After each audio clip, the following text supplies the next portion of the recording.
నమస్తే, నేను మీ కుప్ప పద్మిని. ఇన్నాళ్ళు మీ సపోర్ట్ ని నాకు అందిస్తూ, మీ ప్రేమని నాకు అందిస్తున్న ప్రతి ఒక్కరికి కృతజ్ఞతలు.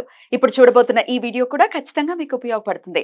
లైక్, షేర్ అండ్ సబ్స్క్రైబ్ చేసి మీ ఇష్టాన్ని అలాగే మీ సపోర్ట్ ని నాకు అందించండి. అలాగే ఈ వీడియో పట్ల మీ అభిప్రాయాన్ని కమెంట్ సెక్షన్ లో కమెంట్ చేసి నాకు తెలియజేయండి. నమస్తే.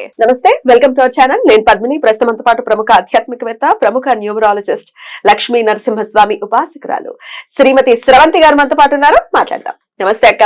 నమస్తే పద్మిని. అక్క, గ్రహాలకి సంబంధించి ఏ గ్రహం కుండ్లీలో మన జన్మ చాట్ లో ఎక్కడెక్కడ ఉంటే ఎటువంటి రిజల్ట్స్ ని ఇస్తుంది, లేకపోతే అసలు ఎటువంటి రెమెడీస్ ని చేసుకోవాలి అనేది చాలా బ్యూటిఫుల్ గా ఎక్స్ప్లెయిన్ చేస్తున్నారు. రాహుకేతువులు, రవి గురించి ఆల్రెడీ మాట్లాడుకున్నాం. ఇక చంద్రగ్రహం అసలు రోల్ అని ఖచ్చితంగా చెప్పుకోవచ్చు. ఎందుకంటే మనసే అంతా కదా, ఈ బ్రెయినే కదా అంతా రోల్ ని ప్లే చేసేది మనిషి. సో మరి దానికి ప్రాతినిధ్యం వహిస్తున్నటువంటి చంద్రగ్రహం ఒకవేళ మనకి ఇబ్బంది పెట్టేటటువంటి పరిస్థితి ఉంటే ఎటువంటి రెమెడీస్ చేసుకోవాలి, ద్వాదశ రాశుల్లో ఆయన ఎక్కడుంటే ఎటువంటి రిజల్ట్స్ ఇస్తాడు? అసలు ముందు లగ్నంలో గనక, అంటే ఫస్ట్ హౌస్ లో గనక ఎక్కడైతే చంద్రుడు ఉంటే, లగ్నంలో చంద్రుడు ఉన్నాడండి అని చెప్తూ ఉంటారు. అలా మీరు మీ కుండలిలో లా అన్న చోటన లగ్నం ఉన్నట్టు అనమాట. అక్కడ చంద్రుడు ఉంటే గనక, ఇంగ్లీష్లో అయితే అసెండెంట్ అని రాస్తారు. అక్కడ ఉంటే గనక ఇక్కడ ఏం చెప్తున్నారు అని అంటే, మర్రి చెట్టుకి ఎప్పుడైనా కూడా వాటర్ని సమర్పిస్తూ ఉండడం అనమాట. చెట్టుకి నీళ్లు సమర్పించండి అని చెప్తున్నారు. అలాగే ఏదైనా రివర్ వైపు వెళ్తూ ఉంటే గనక తప్పకుండా కాయిన్స్ని వేయండి, మీ పిల్లలు వృద్ధిలోకి వస్తారు అని చెప్తున్నారు.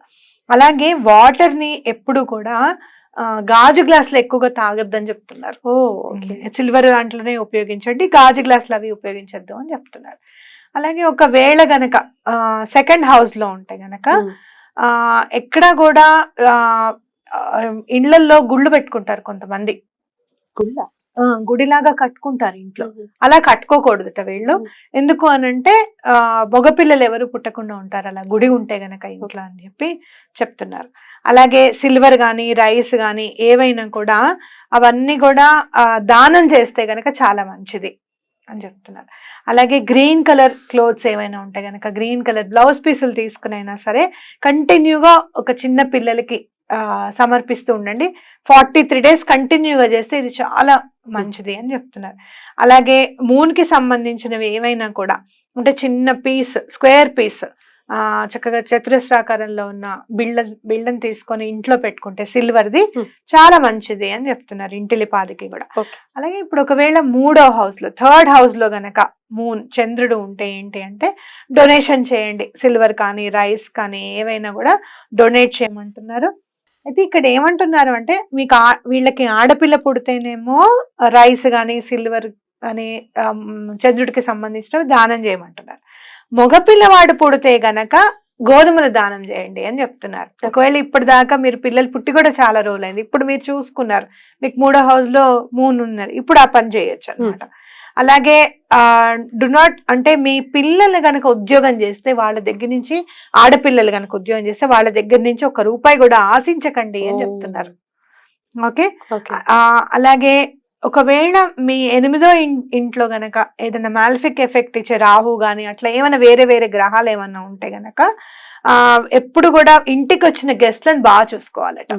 వీళ్ళు మంచినీళ్ళు ఇవ్వడము, వాళ్ళని చక్కగా మర్యాద చేయడం అనేది చూసుకోవాలి. అలాగే దుర్గా అమ్మవారిని పూజిస్తే చాలా మంచిది. అలా చిన్న పిల్లల్ని దుర్గా అమ్మవారిగా భావించి వాళ్ళకి స్వీట్స్ ఇచ్చి వాళ్ళ ఆశీర్వాదం తీసుకుంటే చాలా మంచిది అని చెప్తున్నారు. అలాగే 4th హౌస్ లో గనక మూన్ ఉంటే ఏంటి అంటే, వీళ్ళు ఎటువంటి పరిస్థితుల్లోనూ మన మిల్క్ ప్రోడక్ట్స్ కూడా అమ్మొద్దు అనమాట. కోవా కానివ్వు లేకపోతే అలాంటివి ఏవి కూడా. అలాగే వీళ్ళు ఏవి కూడా ఏంటి పదార్థాలని అడల్ట్రేషన్ చేసి అమ్మడము, లేకపోతే ఫిల్టర్ చేసి అమ్మడము, అంటే వాటర్ ఫిల్టర్స్ పెద్ద పెద్దగా పెట్టుకొని ఇప్పుడు వాటర్ సేల్ చేయడం అని చేస్తున్నారు కదా, అలా చేయకూడదు అని చెప్తున్నారు. అలాగే ఎలా అయితే ఎక్స్పెండిచర్ ఎక్కువ చేస్తారట వీళ్ళు, అలానే సంపాదన కూడా ఎక్కువ ఉంటుందంట వీళ్ళకి. చూడ ఎంత వెరైటీగా ఉందో అసలు. అలాగే ఏదైనా పని స్టార్ట్ చేసేటప్పుడు ఒక కంటైనర్ నిండుగా పాలు నిండుగా పోసిన తర్వాత పని స్టార్ట్ చేయమంటున్నారు. ఒక గిన్నెలో నిండుగా పాలు పోసి, చిన్న గిన్నె తీసుకొని ఒక 1/2 లీటర్ పాలు పోసినా నిండిపోతుంది కదా, అప్పుడు ఆ పని స్టార్ట్ చేయమంటున్నారు. ఎంత వెరైటీగా ఉంది కదా.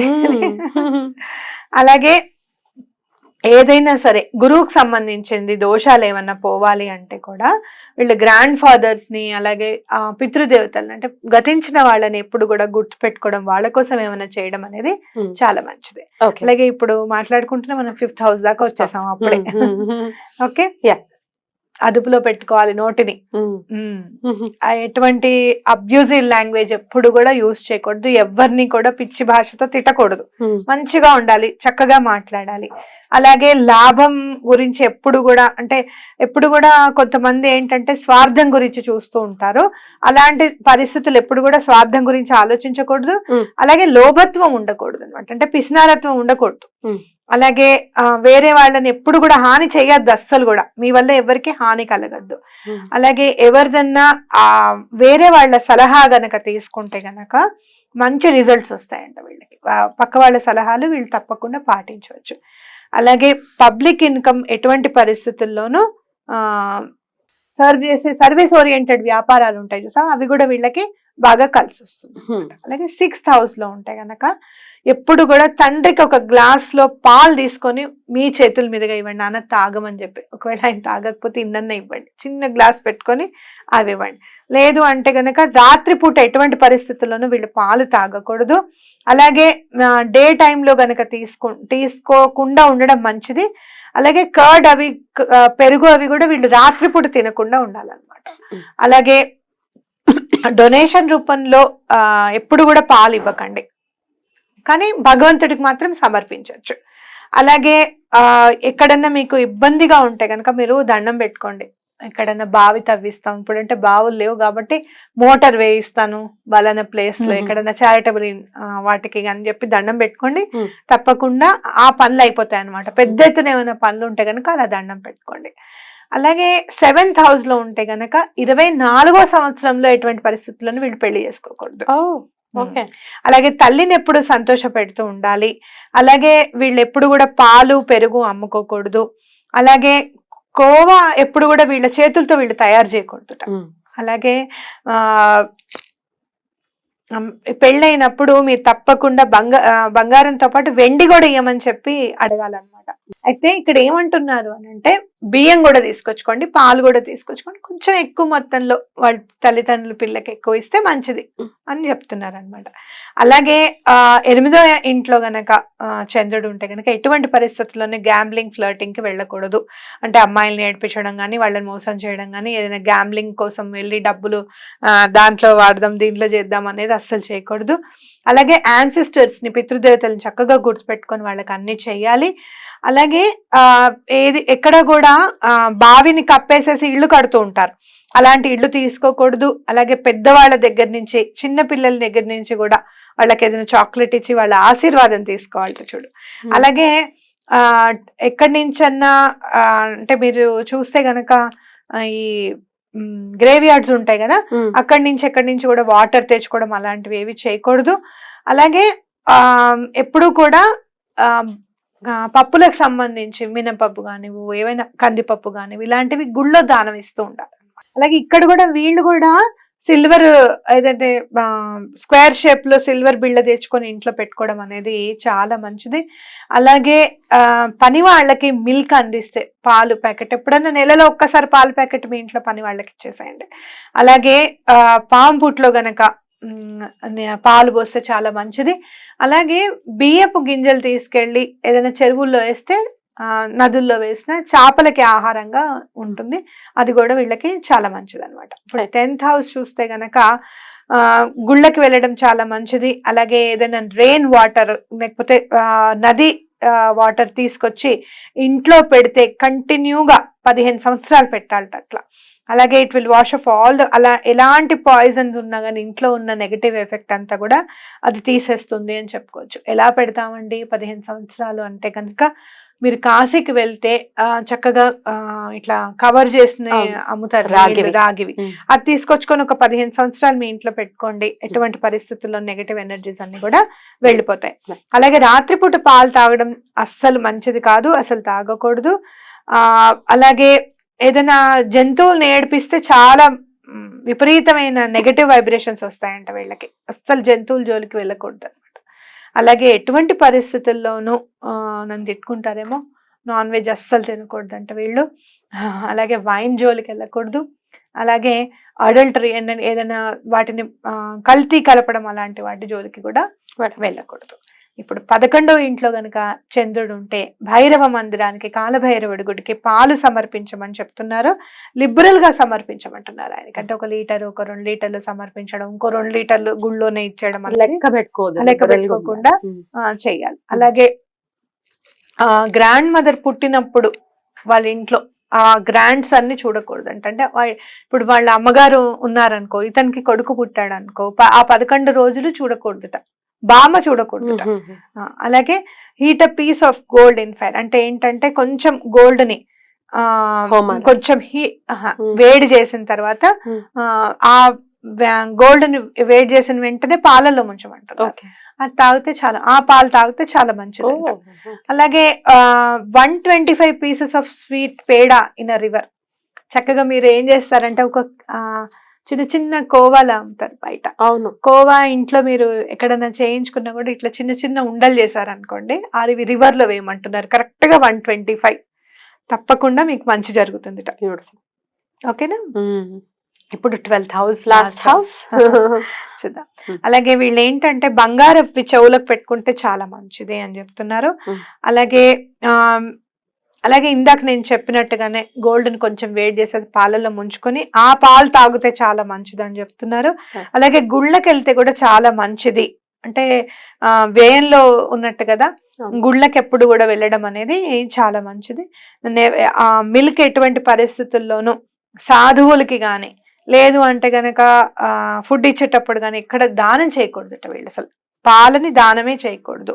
అలాగే స్కూల్ కానీ కాలేజ్ కానీ ఏది కూడా వీళ్ళు ఓపెన్ చేయకూడదు.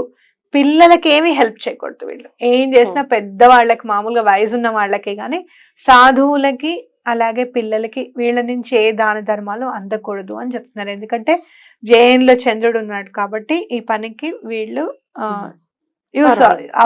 వీళ్ళకి అసలు చేయకూడదు అనేది చెప్తున్నారు.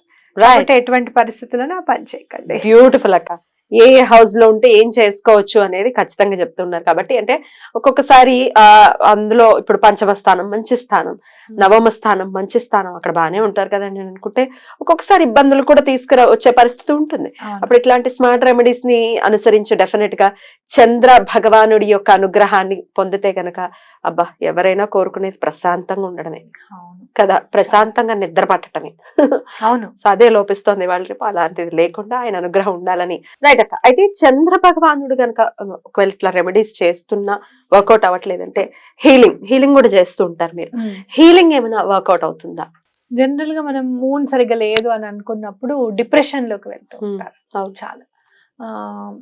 మీరు చూస్తే గనక ఏదైనా 29 నెంబర్లో ఉన్నా కూడా, అలాగే రాహుతో కలిసిన డెస్టినీ నెంబర్తో ఉన్నా కూడా డిప్రెషన్ ఎక్కువ ఉంటుంది, బాధ ఉంటుంది వీళ్ళకి. ఏదో రకంగా సమ్ సార్ట్ ఆఫ్ అంటే ఇక్కడి నుంచి నాకు దక్కలేదే అనే బాధ కూడా ఉంటుంది అనమాట. అది డిప్రెషన్లోకి మారే అవకాశం ఉంది. అలా ఏమైనా డిప్రెషన్లో ఉంటే కనుక మన దగ్గర హీలింగ్కి చాలా మంచి మెథడ్స్ ఉన్నాయి. చాలా మంది డిప్రెషన్ లో నుంచి బయటకు వచ్చిన వాళ్ళు ఉన్నారు. నేను అది ఒకటి కాపర్ యంత్ర ఒకటి చేసిస్తాను. జస్ట్ వాటర్ తాగడమే అనమాట. వాటర్ ని ఎనర్జైజ్ ఎలా చేసుకోవాలో చెప్తాను నేను ఆ యంత్రం మీద పెట్టుకొని. అలాగే ఒకటి తాయెత్తు కూడా ఇస్తాను సిల్వర్ లో. అది వేసుకుంటే చాలా మందికి చాలా డిఫరెన్స్ వచ్చింది. ఎన్నో ఏళ్ల నుంచి మెడిసిన్స్ వాడుతున్నా కూడా రాని డిఫరెన్స్ ఇప్పుడు వచ్చిందండి అని. అలా అని నేనేదో మందులు వాడద్దు అని నేను చెప్పట్లేదు. అయితే ఇది హిందీలో ఒకటి ఉంది, దువా ఆర్ దవా. దువా భీ అనే దవా భీ చేశారు. చాలా యూస్ఫుల్ టాపిక్ ఇది. డెఫినెట్ గా ఇది మన వాళ్ళకి ఎవరైతే ఇబ్బంది పడుతున్నారో వాళ్ళకి ఖచ్చితంగా ఉపయోగపడాలని మనస్ఫూర్తిగా కోరుకుంటూ ఇక నెక్స్ట్ ఎపిసోడ్ లో మంగళుడు అదే కుజ భగవానుడు గురించి మాట్లాడుకుందాం. థ్యాంక్ యూ అక్క. నమస్తే.